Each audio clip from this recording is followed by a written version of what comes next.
Hello everyone, welcome back to the class, and this is me Ankita Kabra.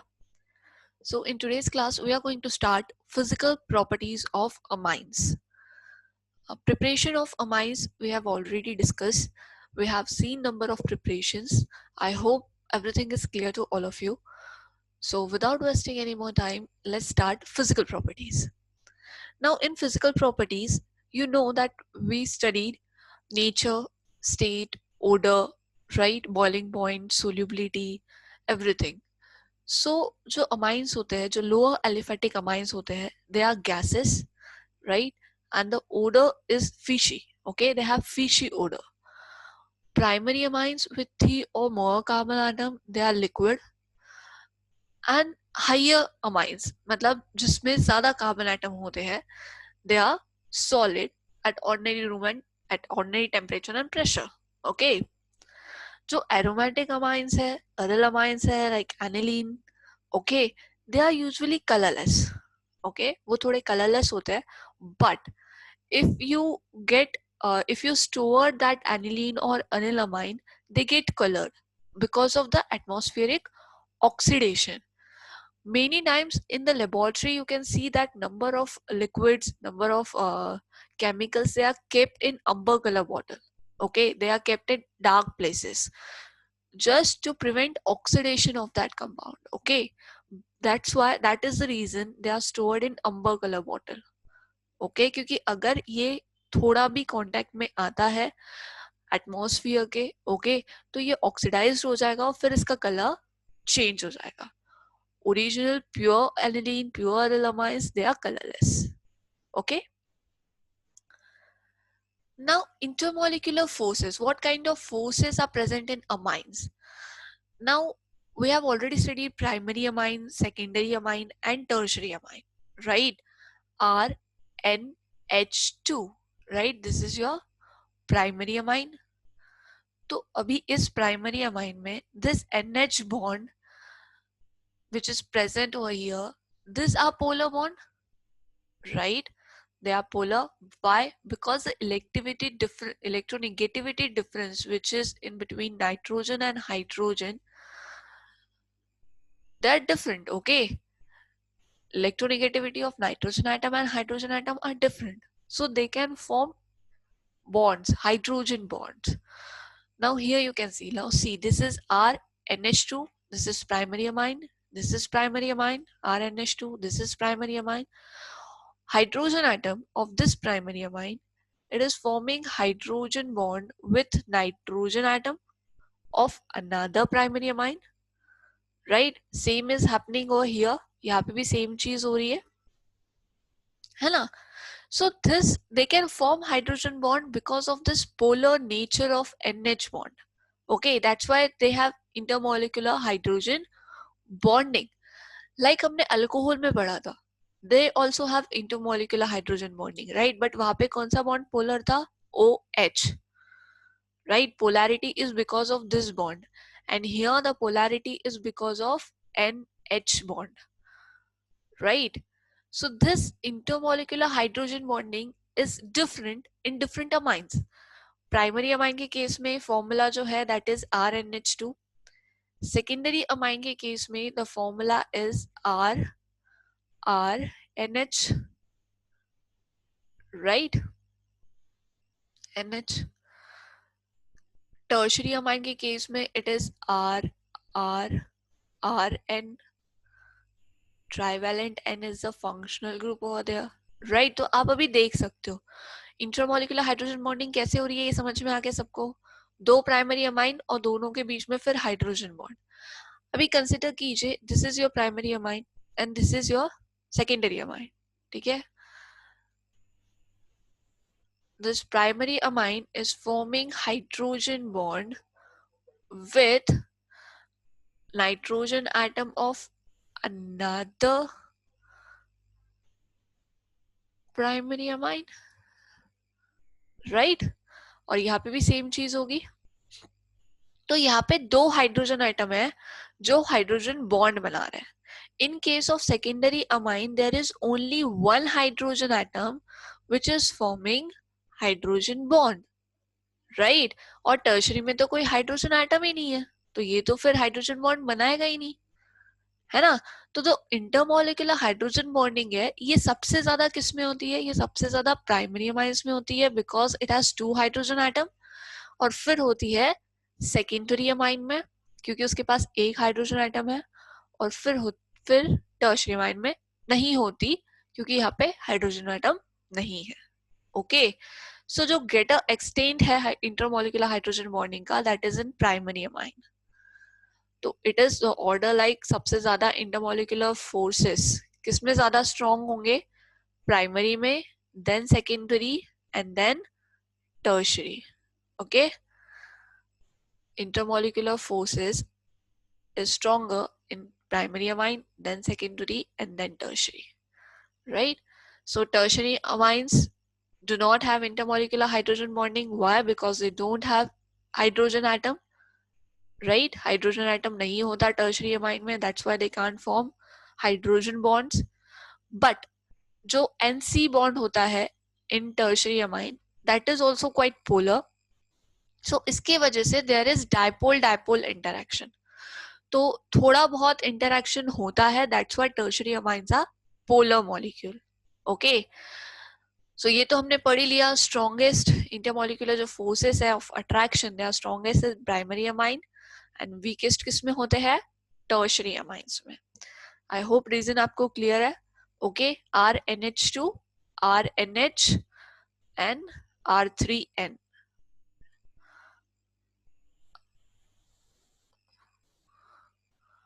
Okay, R2NH, R2NH and then here is R3N। तो आप देख सकते हो सबसे ज्यादा हाइड्रोजन आइटम जहाँ पे होंगे वो ज्यादा हाइड्रोजन बॉन्ड बनाएगा, तो it's primary, then secondary and then tertiary, right. So I hope this much is clear. Now because of that hydrogen bonding only which is forming primary में, यहाँ पे हाइड्रोजन बॉन्ड बन रहा है, राइट। प्राइमरी अमाइंस में ज्यादा hydrogen bonding होगी because उसके पास 2 हाइड्रोजन एटम है। तो जिसके पास ज्यादा हाइड्रोजन बॉन्डिंग होगी उसका बॉइलिंग पॉइंट कैसा होगा, ज्यादा होगा, है ना। जिसका इंटरमोलिकुलर अट्रैक्शन स्ट्रॉन्ग होगा उस बॉन्ड को ब्रेक करने के लिए हमें ज्यादा एनर्जी देनी पड़ेगी, जिसकी वजह से जो ऑर्डर है boiling points of isomeric amines का, that goes like primary, secondary and then tertiary. Reason simple है, हाइड्रोजन बॉन्डिंग जो प्रेजेंट है, ओके, प्राइमरी अमाइंस में ज्यादा होती है, फिर सेकेंडरी में एंड देन टर्शरी में। Okay, but if you consider compound of same molecular mass, different compounds of same molecular mass like alcohols, alkanes, carboxylic acid, तो सबसे ज्यादा बॉइलिंग पॉइंट किसका होगा, एसिड का होगा, उसके बाद अल्कोहल्स, उसके बाद अमाइंस एंड फिर आपका होगा अल्केन्स, राइट। अल्कोहल्स में OH बॉन्ड होता है जो पोलर होता है, पोलर बॉन्ड होती है, राइट। और ये भी हाइड्रोजन बॉन्ड बनाता है ना। जो आपके दूसरे अल्कोहल मॉलिक्यूल्स के साथ हाइड्रोजन इस तरीके से बॉन्ड बना रहा है, इसमें भी इंटरमोलिकुलर हाइड्रोजन बॉन्डिंग होती है, तो इसकी वजह से इसका बॉइलिंग पॉइंट ज्यादा होता है, फिर अमाइंस और फिर अल्केन्स। ऑर्डर याद रखना, order is very important, just remember the order, okay। I hope reason is clear to everyone। now if we compare primary, secondary, tertiary जो अभी हमने बोला है, right, तो primary अमाइन ज्यादा होगा, then secondary and then tertiary। why? because of intermolecular hydrogen bonding। but जैसे जैसे मास इंक्रीज होता जाएगा वैसे वैसे फिर बॉइलिंग पॉइंट भी इंक्रीज होता जाएगा, okay। So now this is considered this here is the example is given, this is your primary amine, this is secondary amine and this is tertiary amine, okay। तो अभी देखो यहाँ पे 2 hydrogen है तो ये 2 हाइड्रोजन बॉन्ड बना देगा, बॉइलिंग पॉइंट ज्यादा हो गया, राइट। यहाँ पे सिर्फ एक है, बॉइलिंग पॉइंट कम हो गया, यहाँ पे तो कुछ भी नहीं है तो बॉइलिंग पॉइंट बहुत ही कम हो गया, ओके। तो ये यही सारी चीजें हैं जो आपको याद रखनी है जिससे आप अच्छे से प्रेडिक्ट कर पाओ कि किसका बॉइलिंग पॉइंट ज्यादा है, किसका बॉइलिंग पॉइंट कम है. Fine. Next is solubility, whether amines are soluble in water or not. So of course they are soluble because जो NH bond है वो polar है ना? So they can form your hydrogen bond with water molecule. In this way, here nitrogen atom can form hydrogen bond with hydrogen of water molecule, right? So lower aliphatic amines जो होते हैं, they are soluble in water because they can form hydrogen bonds. Okay. Now the solubility decreases with the increase in molar mass of amines. जैसे consider this is your NH and here it is your H और यहाँ पे जो R group है वो एक बहुत लंबा कार्बन चेन है. ठीक है. Now the thing is polar जो ग्रुप है ये तो यही ग्रुप है ना. पोलैरिटी जो है that is only because of this NH group. तो जब आप इसको डिसॉल्व करोगे वाटर के अंदर तो क्या होगा, सिर्फ यही ग्रुप डिसॉल्व कर पाएगा. अभी इसके साथ अगर इतना सारा बैगेज साथ में है तो ये NH ग्रुप इतने पूरे ग्रुप को डिसॉल्व कर पाएगा क्या? नहीं कर पाएगा, right? Because this group is hydrophobic group. So that is the reason solubility decreases with increase in molar mass. Okay, because the size of that alkyl group is increasing, size of that hydrophobic part is increasing. ठीक है. अगर छोटा group होता है 2 carbon 3 carbon का तो वो NH उसको डिसॉल्व कर लेगा, लेकिन अगर बड़ा ग्रुप होता है तो वो उसको डिसॉल्व नहीं कर पाएगा. सो हाइयर अमाइंस या फिर जो अरिल अमाइंस है they are insoluble in water, but aliphatic amines, low aliphatic amines, they are soluble in water because amines can form hydrogen bond with water molecules. Okay. Next is basicity of amines. Now we all know that amines है, NH2 group है, ammonia है, तो of course it will be basic, right? तो हमने acidity और basicity के लिए we know there are 3 theories, right? Arrhenius theory, Lewis theory, Lowry Bronsted theory. तो जो लुईस बेस होता है, अकॉर्डिंग टू लुईस, जो न्यूक्लियोफाइल होते हैं they can donate their lone pair of electron, right? So at that time when which donate their lone pair of electron that is base, that is Lewis base. तो यहाँ पे ये nitrogen है which has lone pair of electron, है ना? तो इसने donate किया है, तो जिससे क्या हुआ, ये बॉन्ड बन गया, आई नेगेटिव बाहर आ जाएगा, राइट? और यहाँ पे आ जाएगा N पॉजिटिव, है ना? Next is according to Lowry Bronsted theory. Lowry Bronsted theory के हिसाब से बेस किसे बोलते हैं हम?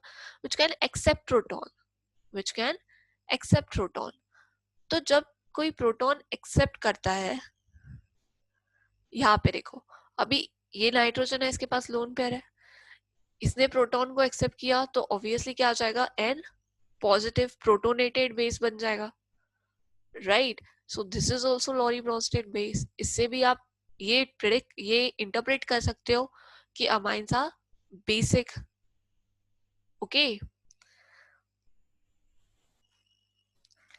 नाउ जो अमाइंस होते हैं, like consider this is your amine, primary amine, when this reacts with water molecule और in aqueous solution, okay, they abstract this proton. ये क्या करेंगे, ये प्रोटॉन को एब्स्ट्रैक्ट करेंगे and they will give ammonium ion, RNH3 positive plus OH negative.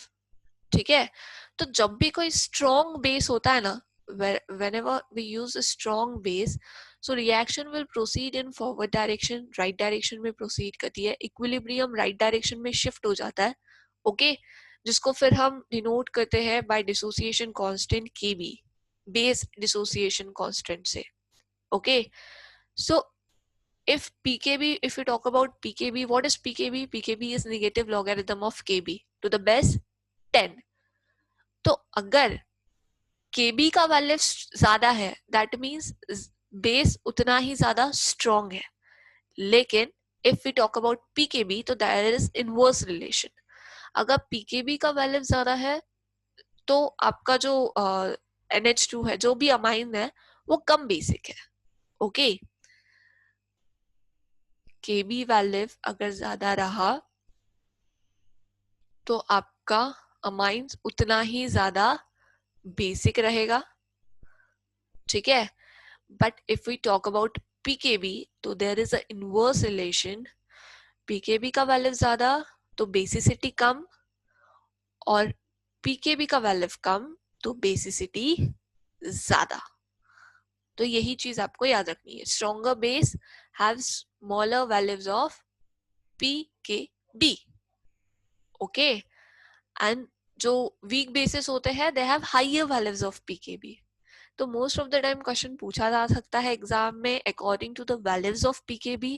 आपको pKb या kb किसी की भी वैल्यू दी होगी और आपको बोला जाएगा कि इस which of the following is the stronger base. ठीक है, तो फिर आप उससे एक्सप्लेन करोगे, राइट. अभी बेस किसे बोलते हैं? Which can accept proton more readily, है ना. तो जितने ज्यादा रेडीली आपका अमोनियम आयन या अमाइंस या अमोनिया जितने ज्यादा जल्दी प्रोटॉन को एक्सेप्ट करेगा वो उतना ज्यादा बेसिक होगा, राइट. सो उसी के अकॉर्डिंग फिर बेसिसिटी हम डिसाइड करते हैं. So now we have to compare actually between the basicity of ammonia, primary amines, secondary amine and tertiary amines. कि इन सब में कंपैरिजन करके देखना हमें कि कौन ज्यादा बेसिक है. Okay, so we'll do that in the next lecture. Till then, keep learning, keep practicing. Thank you.